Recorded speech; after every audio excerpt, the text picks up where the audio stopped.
Beijing was a city of walls. The Forbidden City was a city within a city. Like nested boxes, deep inside one walled city, Beijing, was another walled city, the Imperial City, reserved just for the royal family and the highest members of society.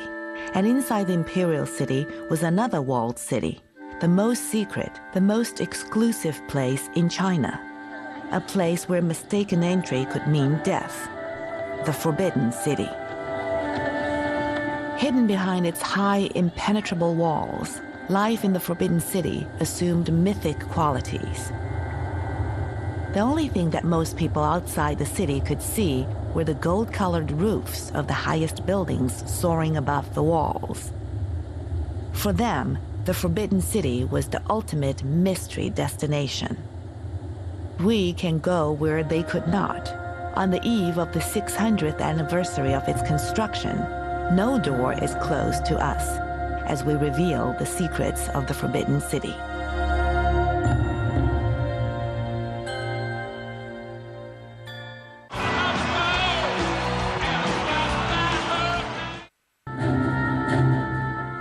In 1407, Europe was recovering from the plague. In Mexico, the Aztecs were building an empire. And in Beijing, preparations began on the Forbidden City.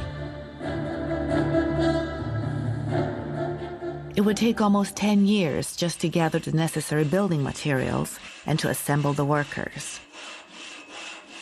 Little is known of most of the men who did the actual work. Their names are a mystery to us. Even some of the building techniques they used remain a mystery. Yet these master architects and craftsmen built a palace of enduring beauty.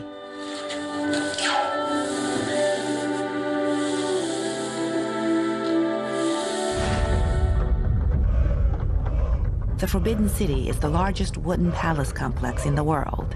At its heart are the three great halls. They stand on high white marble terraces that raise them more than 2 stories above the courtyard, humbling all who see them. More than 1,000 carved marble dragons drain rainwater away from the huge terraces.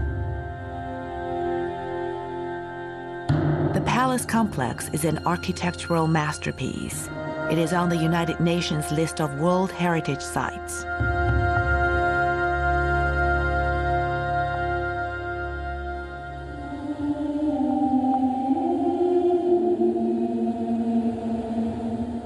The Forbidden City was conceived on the grand scale. Visitors had to walk down a majestic ceremonial avenue just to get to it. They passed through 3 gates. The most famous is Tiananmen Gate. But even larger is the Meridian Gate, which pierces the wall that surrounds the Forbidden City.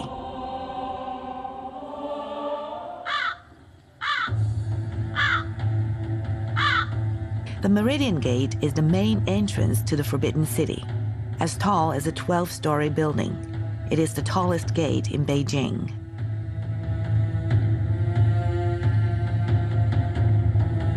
The Hall of Supreme Harmony was the most important building in the Forbidden City, and at half the size of a football pitch, the biggest. Sitting on 3 white marble terraces, it was built to humble all who saw it. The building, like all the buildings in the Forbidden City, is made of wood. Although it was the most important throne room in the palace complex, the largest imperial audiences took place not inside the building, but in the vast courtyard outside. Thousands of officials would gather there to hear imperial proclamations.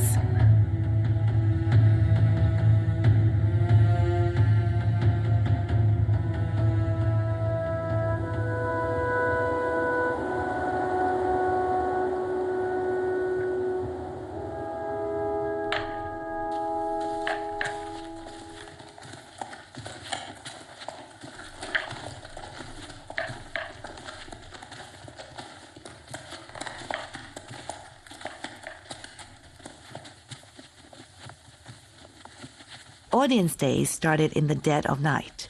Government officials, called mandarins, would begin to gather at 3 a.m.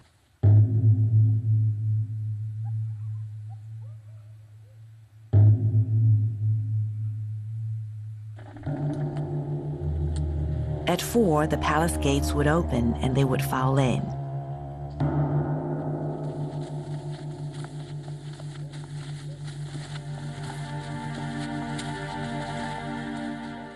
Although they were the highest officials in the land, they walked in near silence. There were heavy penalties for talking, coughing, or spitting.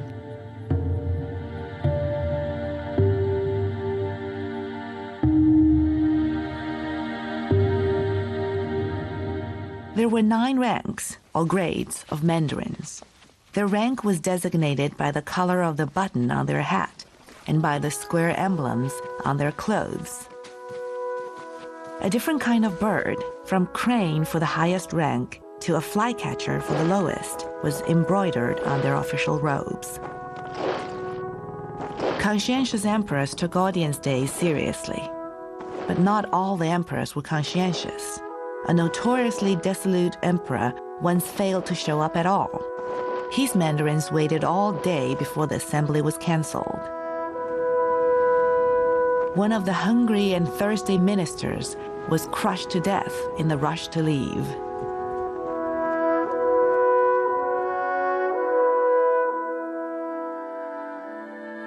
The Forbidden City is divided into 2 sections, the inner court and the outer court. The main entry to the palace was from the south. Furthest from the entry gate was the inner court. It was the residential part of the palace. The outer court was the official part of the palace. The most important state ceremonies took place in its halls and courtyards. The Hall of Supreme Harmony is the largest and most splendid building in the Forbidden City. The key events in the life of the empire took place here.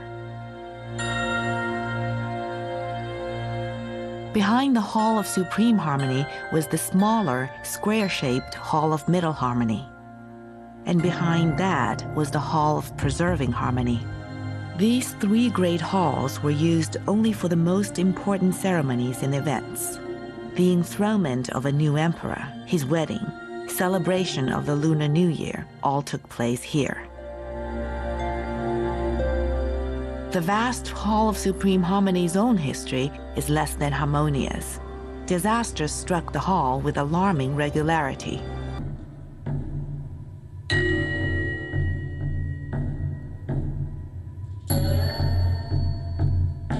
The Forbidden City has many throne rooms. The grandest was in the Hall of Supreme Harmony. Both the hall and the throne are heavily decked out in gold. The throne is made of gilded rosewood. It is surrounded by incense burners and perfumers.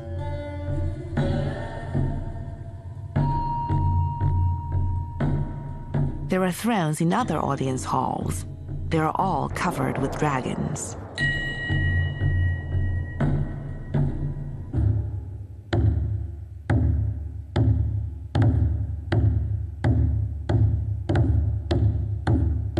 Images of dragons are rampant throughout the Forbidden City, appearing high overhead and underfoot, on roofs, ceilings, walls, and pavements, on thrones, furniture, and carpets, even on the emperor's dishes and clothes. The emperor's dragons are special. Unlike the other dragons in China, the emperor's dragons have 5 claws. The dragons are revered as bringers of rain, vitally important in an agricultural country, and for people living in buildings prone to lightning strikes. Unlike the malevolent dragons of Western mythology, Chinese dragons can be playful and benevolent. They don't breathe fire, but spout water. They're often depicted frolicking in the clouds or in the waves. In front of the Hall of Preserving Harmony is one of the marvels of the Forbidden City. It is carved from a single block of stone. No one ever walked on this heavily sculpted ceremonial stairway, and only the emperor in his palanquin was carried over it.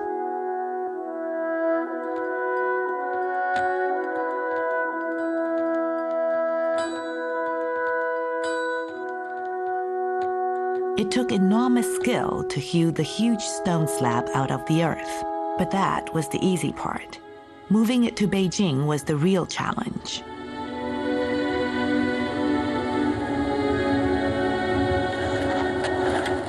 The architects were master builders, but moving a 300-ton slab, about the same weight as 250 automobiles, required more than brute strength. It required imagination.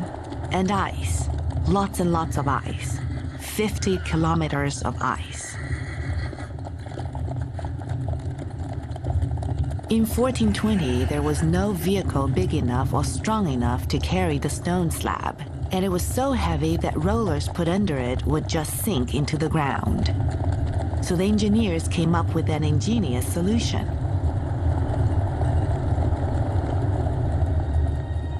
They moved the slab in the dead of winter, and not just over a frozen ground, but on a sheet of ice. Every half kilometer they dug a well and spread the water on the road. Then 20,000 men and horses dragged the slab over the ice. Even so, it took them 28 days to make the 50-kilometer journey from the quarry to Beijing.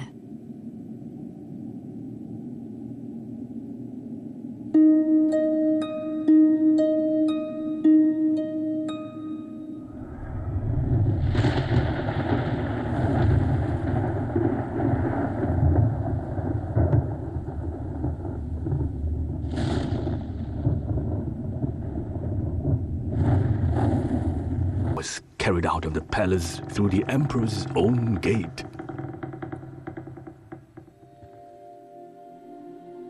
In the bureaucratic and status-conscious imperial court, everything was given a hierarchical rank. Grades of mandarins, ranks of concubines, even buildings were ranked. It's easy to tell the rank of a building. The more mythological creatures that are on the roof's eaves, the higher its status. In front of the mythological creatures is a man riding a chicken. He's a reminder of a tyrannical ruler who was hanged from the eaves of his palace. Then come a row of up to 9 mythological beasts.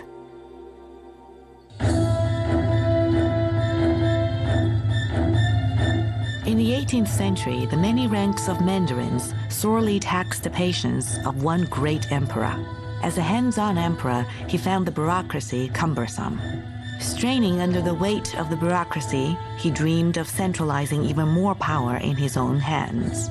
The couplet he penned, expressing his longing for more power, still hangs on the wall of his home.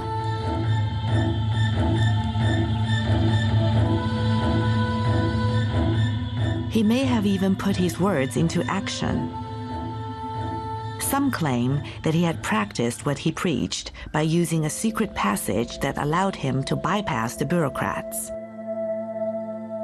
The mysterious long gap between the palace and the government office is rumored to be a private passage, his personal shortcut direct to his government ministers. Now sealed up, the passage has yet to reveal all its secrets.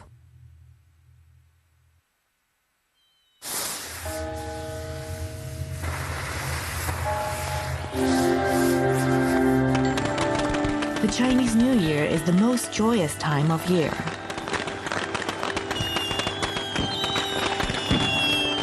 Families come together to celebrate and wish each other good fortune.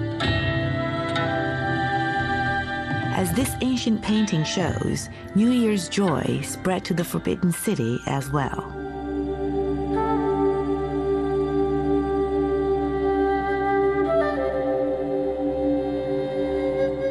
The Forbidden City was more than just the seat of government. It was also the home of the emperor and his family. Hidden deep within the Forbidden City, the inner court was the most private part of the palace complex. It was the domestic heart of the empire.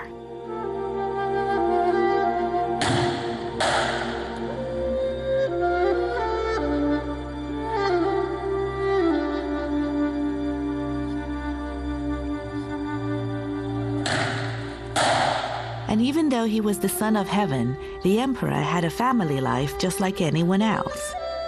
It is true that the emperor had many wives, but so too did any man who had money. In imperial China, polygamy was the preferred status. Nuclear families were for the poor, not the rich.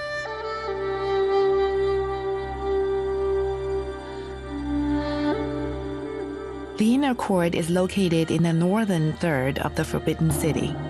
It is the woman's realm, the female part, the private part of the palace.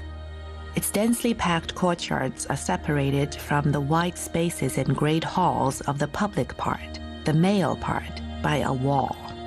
No man could enter the woman's realm of the inner court without the emperor's permission, except, of course, the eunuchs. The architecture of the inner court is less grand, more human, more domestic than that of the outer court. The principles of yin-yang underlie its layout. There are 12 residential palaces for the emperor's women, 6 on each side of the palace's central axis.